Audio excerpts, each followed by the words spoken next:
sensationalized me by addressing my attire as being transparent, and that the only thing I know how to do is to wear pancake to the chambers. So when I filed that suit, Senator Ireti Kingibe, hold on, Senator Ireti Kingibe, Senator Natasha, and Senator we're low on time, three women will send messages to me that they do not support the litigation. And none of them have called, apart from Senator Ireti, that called my husband to tell me to withdraw that suit and all that. And my husband charged her that you were the same person who had come to the house to tell him that the ST was hitting on his wife sexually. So why are you now against my wife standing up for her rights? So let me tell you something, Mr. Which nobody knows. No, Mr. Rufai, please allow me to say this, please. Please go ahead. Can I say this? Please please go ahead. Please go ahead, Senator. Please go ahead. Now, at the nightclub incident, I believe that was not a slip of tongue.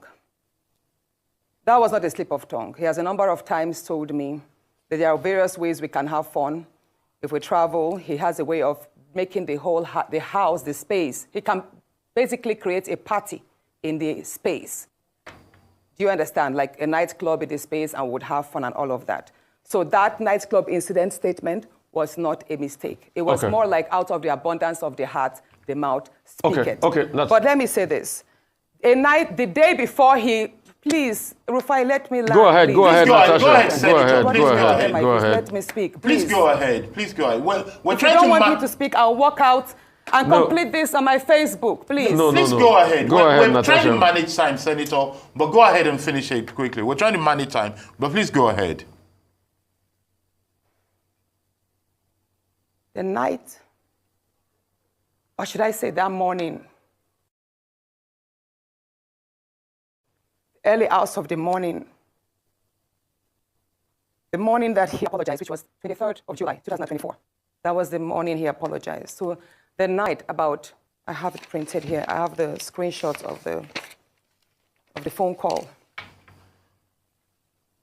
It was 14 minutes past midnight when my phone rang. The leader of the House called me, Senator Michael Bamidele Okpeyemi called me. And he said, Senator, how are you? I said, I'm fine. He said, you know, in the wake of all of this rancor, if the Senate President goes down, I will go down too. And I said, what do you mean, sir? At that point, I woke my husband up because he had fallen asleep before me. I said, are you calling me to threaten me? I could hear murmurs from the Senate President. I could hear the Senate President's voice at the background because I could tell he was on speakerphone.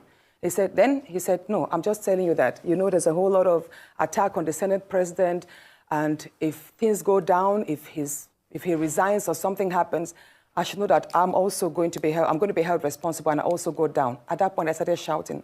I was like, you can't call me at midnight and threaten me, sir.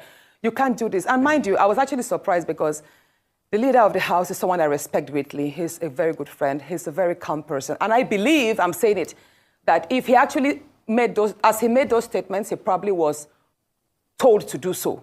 So I dropped the line. And then I dropped the line. The first conversation was just 2 minutes, 33 seconds. Then my phone rang again at 26 minutes past midnight, that same day. And then it was the same call, Senator Okpeyemi's line, but then it was the Senate President's voice. He said, Princess of the Senate. That's how he calls me casually.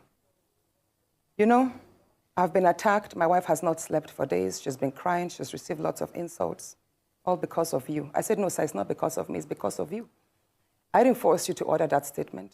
And I did not call on the support I received from Nigerian women.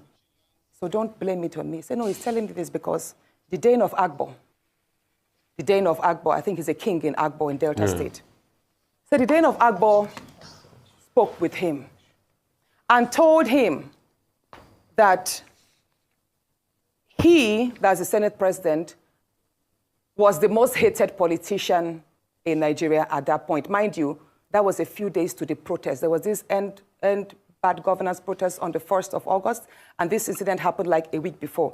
So he said the Dane of Agbo told him, Mr. Senate President, you know your rating is all low. You're one of the worst. You're one of the most hated politicians now. So I would advise. He said the Dane of Agbo advised the Senate President to leave Abuja because if he is caught in the middle of the protest, he could be attacked by the Nigerians. I said, so why are you telling me this, sir?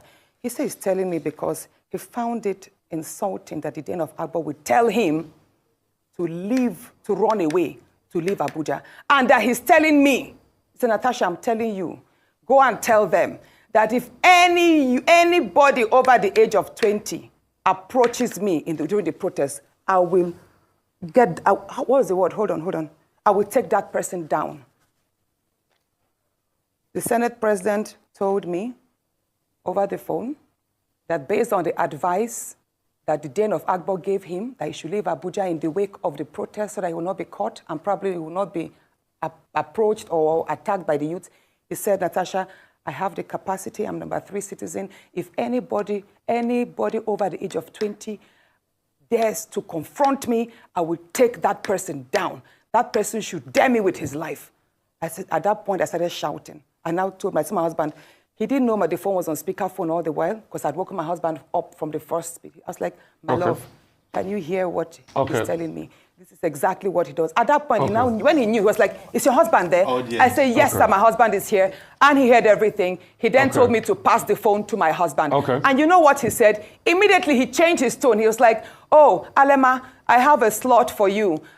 For an appointment from Delta State, why don't you bring a nominee? And I took the phone back, I shouted at the Senate president. I said, you can't pacify us, you can't threaten me on one side and then pacify me. Sir, I'm aware, even though the conversations took place on via WhatsApp, I know that the DSS and the NSS office, they have the tools to extract these phone calls. And I'm going to publish yes, sir. Okay, Senator Natasha, thank you. So and he told me that, well, all you want, hold on, please. He then told me that, all I want is an apology. He would apologize on the floor that morning and that he expects me to accept it. So all that morning, when I walked in, I was already threatened. I was already petrified. This is a man who had already called me at midnight, so I didn't sleep all night. I just had to say to his seamless apology.